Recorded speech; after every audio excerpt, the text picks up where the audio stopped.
Vamos a hacer la reflexión de todos los domingos acá juntos. Quiero reflexionar hoy sobre el costo de estar distraídos. Porque pensaba en que antes de que arrancara el Mundial había como una especie de conspiración o de teoría conspirativa. Muchos se preguntaban si el Mundial como tal no nos iba a distraer de lo que de verdad estaba pasando en Argentina. Había una idea de que le iba a venir bien a la política el Mundial para distraernos mientras hacían cosas, ¿no? Supuestas cosas. No es de Contrera, pero siempre pensé que el Mundial en esta corre por otro carril. Como nos va a dar una alegría, nos enciende, nos da una excusa para juntarnos con amigos, para desconectar la cabeza unas horas alguna vez a la semana viendo el partido. Nacho Ortelli decía, de hecho, acá varias mañanas antes de que arrancara el Mundial y cuando había empezado, quédense tranquilos. También a los políticos le hablaba, quédense tranquilos. Que el Mundial no nos va a distraer.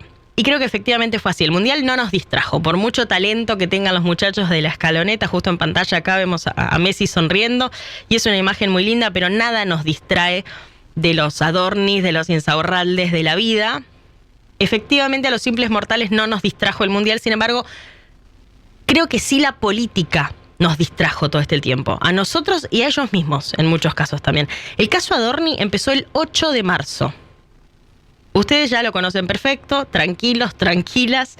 Sé que no tienen ganas de que yo haga el repaso de lo que pasó del 8 de marzo hasta acá con el caso Adorni, que no lo esperan de mí, al menos, y no va por ahí esta reflexión. Lo que planteo es que desde hace más de 100 días de lo único de lo que estamos hablando es de eso. Y acá no solo los medios, ojo. Digo, los medios también, como le hemos dedicado cientos de días a los casos de corrupción que denunciaba primero la Nata, o probablemente ahora le dediquemos también semanas enteras a la dupla Sirio-Insaurralde, que nos vamos enterando condimentos nuevos todo el tiempo. Mal que nos pese a todos, en muchos de esos casos, solo de hecho la atención de los medios puesta sobre eso hizo que avanzaran causas que venían dormidas. Sin ir más lejos, el caso Insaurralde.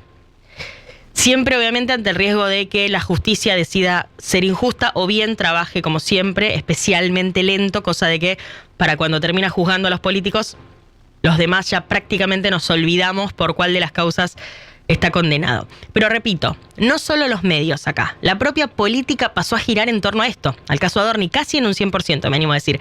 En ese tiempo en el que solo se habla de esto, los medios y los no medios, vemos cómo parte de la política se enfoca en sacar tajada, obviamente, del caso, pone ahí todo su tiempo, toda su energía, diría esfuerzo, pero no amerita. Pone todo ahí. Mientras eso pasa, hay cosas que pasan, pero de largo. Por eso yo me río cuando empiezan con las teorías conspirativas de la distracción del Mundial de Fútbol. Hace más de 3 meses que en cada aparición del presidente Milei miramos si lo acompaña él, ahora ex jefe de gabinete, si esboza Milei alguna palabra sobre eso, qué le responde Milei en las entrevistas a los periodistas sobre esta cuestión. Dedicamos horas a tratar de entender qué hay detrás, y acá aparecen nuevas teorías de una salida que para todos nosotros era obvia, debía ser inmediata, pero que en definitiva no llegaba. En el Poder Legislativo, la oposición más dura, obviamente esperando a Adorni con cuchillo y tenedor. Todo el oficialismo dedicado exclusivamente a frenar la interpelación en las últimas semanas. Parte de la oposición, si queremos, dialoguista, el PRO, por ejemplo, exhibiéndole al mundo la interna que este tema le generaba. Lo pasó esta semana con la salida de Esteban Bullrich y su carta al presidente del PRO, a Mauricio Macri. Todo alrededor de Adorni. Y en esta creo que el mayor culpable es el gobierno. La parte más difícil de comprender es cómo el propio gobierno permitió con semejante distracción en un año clave que esto ocurriera. ¿Cómo nos hizo eso? Y digo un año clave porque este era el año de las reformas. La elección ganada del año pasado iba a ser de el año de las reformas, a sabiendas de que el año que viene otra vez hay elecciones, las variables ahí empiezan a pasar por cada movimiento político. Por eso el 2026 iba a ser el año que permitiera al gobierno llegar al 2027 con muchos cambios hechos. Y no es algo que invente yo, lo de las reformas. Lo dijo Milei en el Congreso de la Nación cuando miró a cámara para decir esto. Esto constituirá el año calendario de la reforma. 9 meses ininterrumpidos de reformas estructurales que van a rediseñar la arquitectura institucional de la nueva Argentina. Aplausos. 9 meses de reformas que van a poner las condiciones para la nueva Argentina. Se nos fueron 3 meses ya, presidente, en esto. Y voy a ser optimista, voy a pensar que todavía quedan 6 por delante. Naturalmente, volvemos como como hoy usamos muchas frases de la era Macri, volvemos como en la era Macri a ponerle todas las fichas al famoso segundo semestre. La inmensa mayoría de ese paquete de 90 reformas que anunció Milei el 1 de marzo en el Congreso todavía esperan definiciones.